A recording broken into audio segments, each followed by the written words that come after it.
Yesterday we talked about the relationship of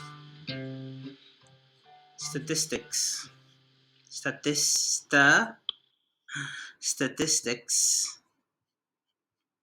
and probability, and probability. And I gave you a homework so we can explore this one more and more. So I did say that when we talk about probability, this is something that exists in our mind as a theory. Yes, so in nature, this is uh, the ideal or the theoretical. And so, for example, when we flip a coin, it's either 50% heads or 50% tails. That's the theory. Yeah, we haven't tossed a coin yet. Yes, but we can guess that that will be the result. Now, in reality, it's interesting. It's because when you flip a coin in reality, wait, sometimes the first one would be a head and the second one would be a head. It's not 50-50 at all. And that's why it's important to conduct this activity.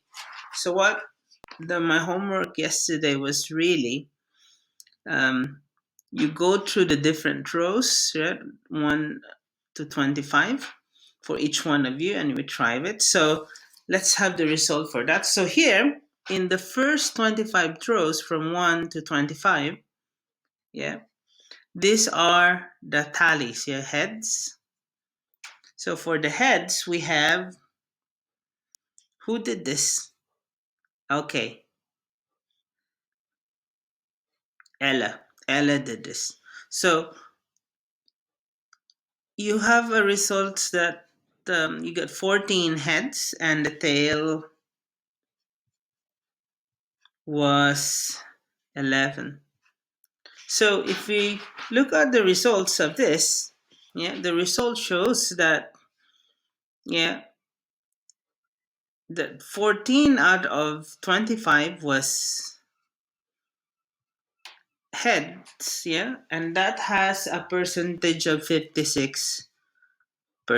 Yes, this is heads, the percentage, the result. Yeah, this is not probability anymore. I know yesterday I used the term probability, but these are real results. It's not theory anymore. And the percentage and then in terms of tails is essentially 11 out of 14, and you do the decimal here and do the percentage. That will be around 44%. That's the percentage. That's in the first 25 throw. Yes, yeah, because I asked you to throw as part of the homework. Now the second thing is William. Yeah, you also did 1 to 25, right? And the result was that this is interesting because you have 18 heads and 13. Oh no, this couldn't be. Yeah, it's 7. Yeah, and that's even lapsa. It looks like um, it's not 50-50. Yeah, if you look at it. So, and then if you combine this 18 out of 25, that's a big, yeah, percentage that goes to the heads rather than to the tails. Yeah, and the tails is 7 out of 11, which is around 28%. So, where is this theory that is 50-50? Because the result shows that there are more heads than tails in the first 50. Yeah. So you might wonder what it is. And this is where what we call repetitions are important. Yeah, this is where repetitions are important. Repetitions. Repetitions.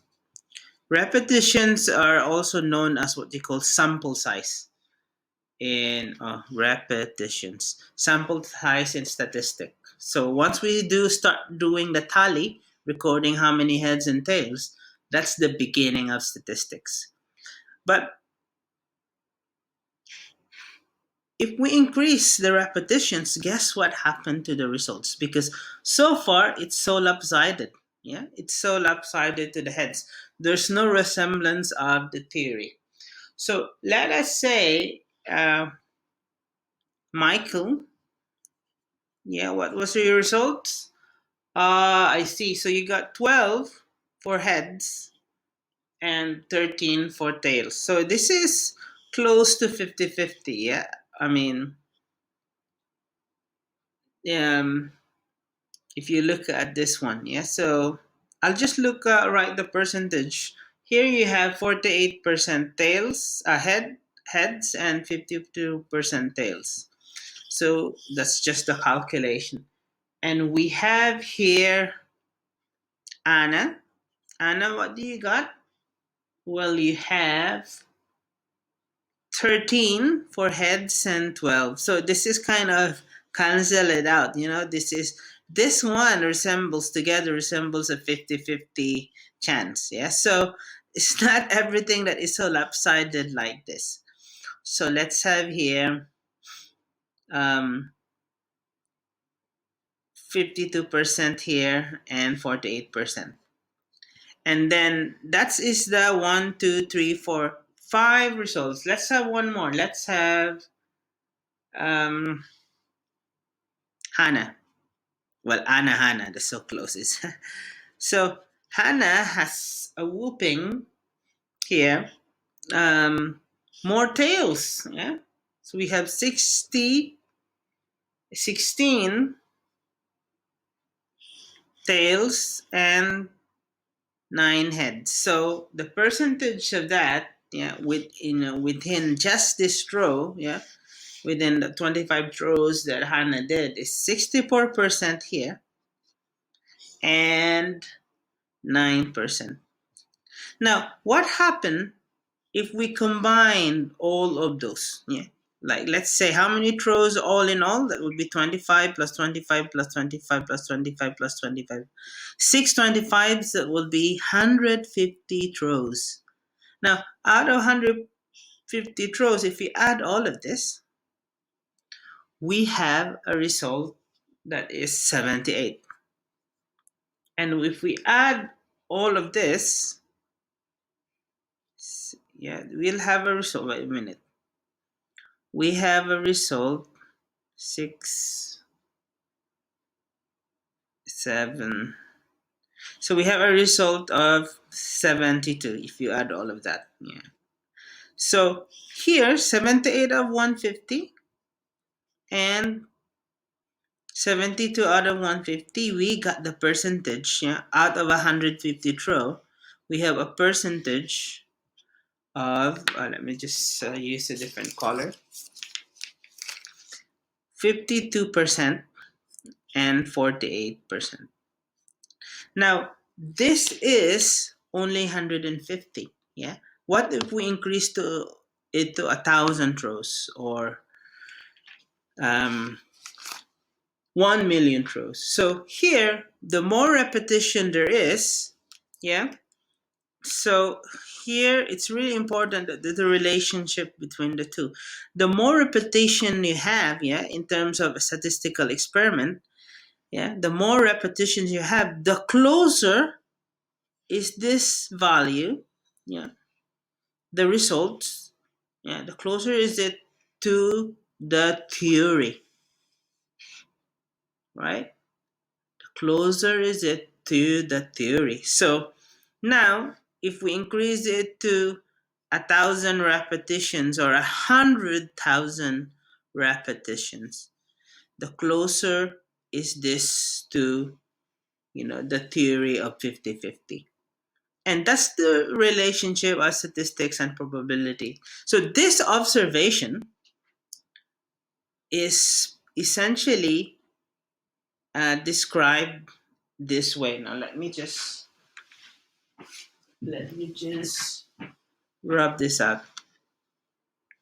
This observation between the theory and observation, yeah, theory which is probability and statistics which is the result. So probability is something that hasn't happened yet. It's only in the mind. It's only in theory. Whereas statistics is always about what happened. It's an analysis of the past.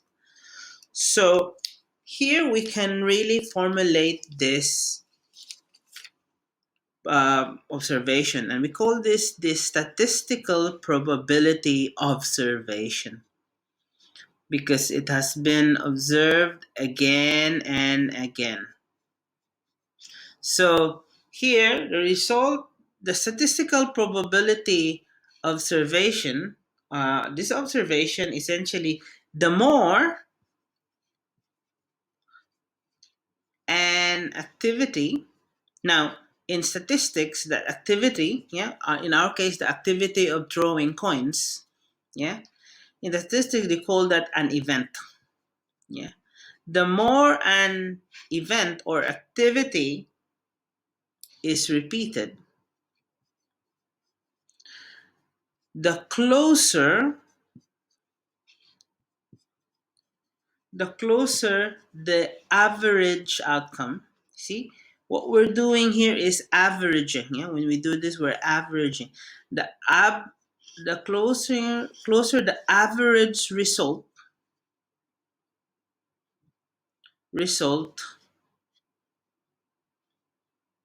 Yeah, so the more an activity is repeated, the closer the average result gets. Yeah, to the expected theoretical outcome. Yeah. So the theoretical outcome is 50% head and 50% tail. Um, the observation as the repetition increase, yeah, would resemble closer to this, right? So that's really what it is. And I know it's a bit messy because I'm not using any PowerPoint, but yes, that's the relationship between statistic and probability. And the difference is that probability is forward looking into the future. It's about theory of what's about to happen. Statistics is what really happened. And now, knowing this observation, because this has been observed again, again, and again, sometimes they consider this not as an observation anymore. Yeah, because it's been observed regularly, they call this now law. This is the statistical probability law that the more an activity or event is repeated, the closer the average result gets to the expected theoretical outcome. Now, if we know this, so what? How can we apply this? And so the application of this we will discuss in our next lesson.